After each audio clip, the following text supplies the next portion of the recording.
पंचायत के इस जनप्रतिनिधि सम्मेलन में हम सबके मार्गदर्शन के लिए उपस्थित हमारे पूर्व मुख्यमंत्री और राजनांदगांव के यशस्वी विधायक आदरणीय डॉक्टर रमन सिंह जी, ये अक्सर हम लोग अधोसंरचना के पीछे भागते हैं।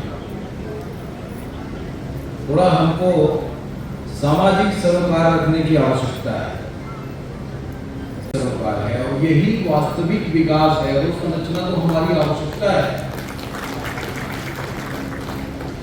अभी हमने देखा कि मुंगरा से जब हम राजनांदगांव गए, इसका सिर्फ एक कारण है जो गर्मी में हम ध्यान दे रहे हैं। सामाजिक सरोकार का मतलब मेरा यही है कि हम अपने भविष्य को भी सुनिश्चित करने की दिशा में काम करें।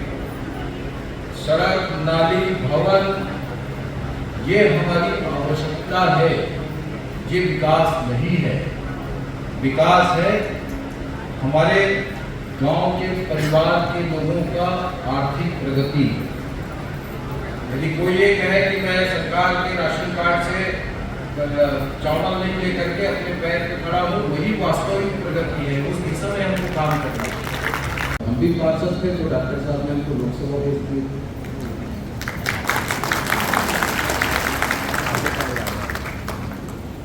भोलाराम साहू जी जो कुची के विधायक हैं, वो सरपंच थे।